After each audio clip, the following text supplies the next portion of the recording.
Okay, so we ended with the practice on figuring out why there is a tax penalty for being married. So in our current tax code, couples that have similar incomes are likely to pay a marriage tax. Couples who have very different incomes are likely to get a marriage subsidy. Lots and lots and lots of people have campaigned and talked about and introduced bills that would negate either the marriage tax or the marriage subsidy and make marriage tax neutral. Yes, sure. So why do gay people want to get married? What? It's not, gay people want to get married not because of the taxation situation, but because of the right to benefits, the right to inherit. In many places, if you were with your partner and you're in the hospital in ICU and the hospital has a family members only policy, your partner, the love of your life, can't be there with you.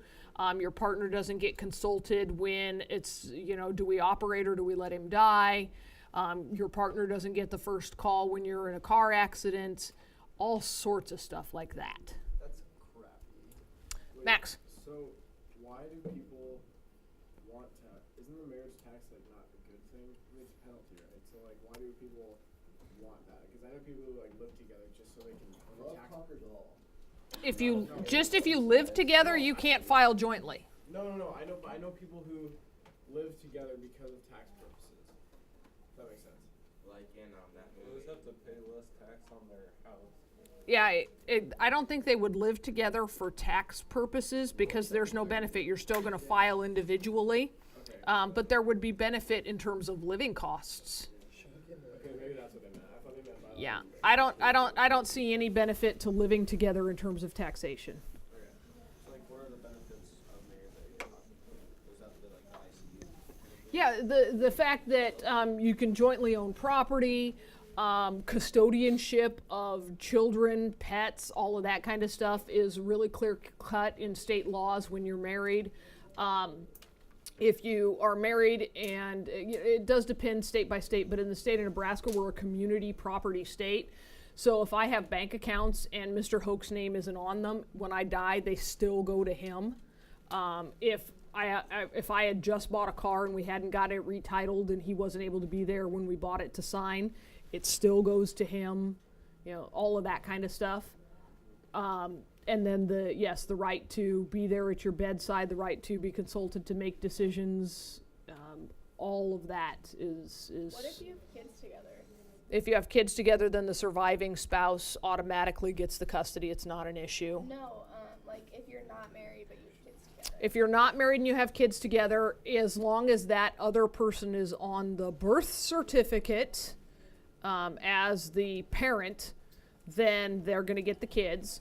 If you and Ethan are living together, but Tony is the father, Ooh. Wow. Come on, KK. Tony's getting the kids, unless you have some prior legal arrangement, or you've gotten Tony to surrender his parental rights and Ethan has legally adopted them.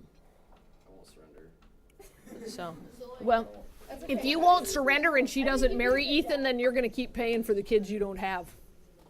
I surrender. Taylor? So, like, what if, like, the dad's, like, he never surrendered his rights, but he's, like, completely, like, out of the picture, and the mom dies, and If the dad never surrenders his rights and the mom and is completely out of the picture and the mom dies, then there's going to be court proceedings. Her parents may want to adopt their grandkids.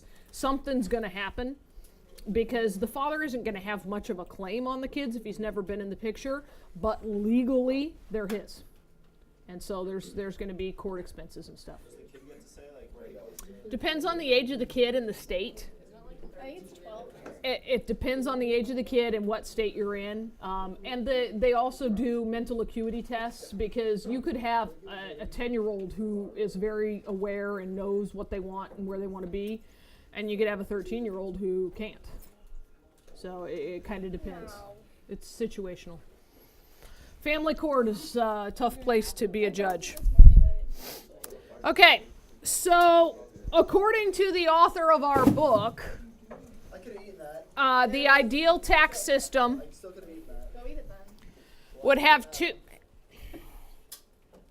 two married couples with the same total income pay the same tax.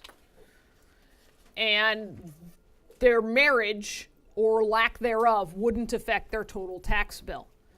An ideal tax system would have a person with no income pay no taxes.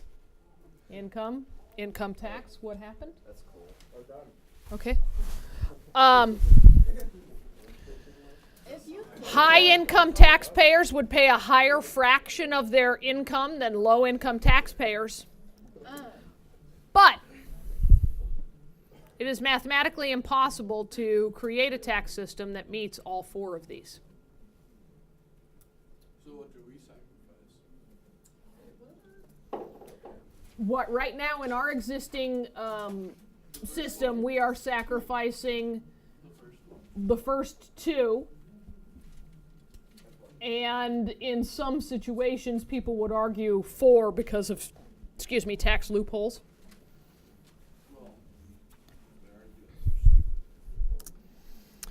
Okay. Remember, the person who bears the burden of a tax isn't always the one who pays the bill. What? For example, a tax on fur coats. It appears that a tax on fur coats is equitable vertically. Do you remember verticality? Inelastic. No, not inelastic. From Monday's lecture. The person with the higher ability to pay pays more. The thing is that fur coats are very elastic in demand. So the tax shifts demand away from the fur coats by increasing the price of fur coats and thus greatly changing the quantity demanded because of the high elasticity of demand for fur coats. And thus, it hurts the people who produce the furs. The people who run the mink farms are hurt by the tax on the fur coat luxury goods. And odds are those people running the mink farms are not rich and don't wear mink coats. So, when you are evaluating tax equity, you have to look at tax incidence. Who actually ends up bearing the burden of the tax? Michael. The consumer will still pay the tax, but the fact that the tax exists on a luxury good greatly decreases the quantity demanded of that good and thus decreases the amount of tax collected and the amount of the goods sold. And so who's being hurt by the tax on the fur coats? Yeah. Make sense? Yeah, they just hurt more. So there's a difference between who pays the tax and who actually suffers the burden of the tax. Okay, I have a question. When you have kids, doesn't it like take away your tax? Like, can't you like? You get a set deductible for each child. Ooh, my parents get a deductible. They get to deduct you until you start claiming yourself on your taxes. So like, since I have a job, I have to claim myself. So like, No, you don't have to claim yourself because you have a job. I would guess that when you file taxes in March or April, taxes with my mom. My taxes. well, but you are going to file your taxes in April or in March or April, maybe even February, since you'll have your W-4 nice and early. Your parents are still going to claim your deduction. How much is? My parents claimed my deduction until I was married. It's of greater benefit to them because they have higher income and need the deduction. You claiming yourself isn't going to save you much because your income's so low. Yeah. Okay, so corporate income tax. This is a hot button issue. This is a highly debated, politically volatile issue. We're just going to do the numbers and the actualities here, and you guys can make your own decisions based upon your own political beliefs. The government taxes corporation. The corporation acts more like a tax collector than it does a taxpayer, because the burden of that tax falls on the people who make up the corporation, even though the Citizens United Supreme Court decision said that corporations our people. Okay? So, for instance, let's say that the government levies a tax on automakers. The owners of the company receive less profit. Who are the owners of the automakers? We are. We are. They're publicly held. The shareholders own the corporation. So we are the ones who pay the tax on that corporation because that tax gets paid out of the profits. Follow? Yes. Okay. So it's going to shift the wealth of the auto industry. As a result, the supply of the cars falls, prices go up, car buyers are hurt by the income tax on automakers.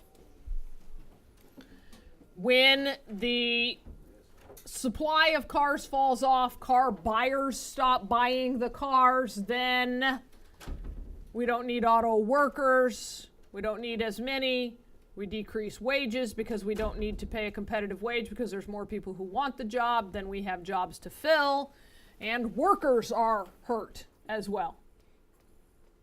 So this is a major argument to eliminate corporate income tax. That tends to be a more conservative or Republican argument. If we want to grow the economy, we need to grow corporate spending, grow jobs. Number one way to do that, eliminate the corporate income tax. Let them profit and keep their profits, and that's more incentive to profit, and thus more incentive to grow and to hire and to employ. What's the argument on the other side?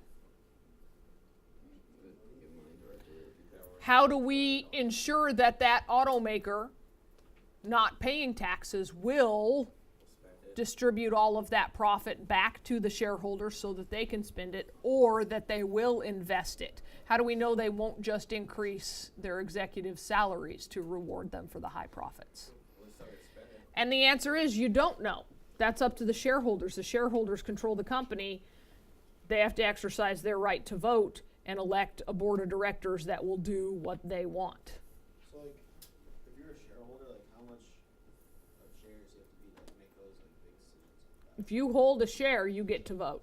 You get, like, no matter how small, like, a shareholder. Yeah, you get an equivalent number of votes.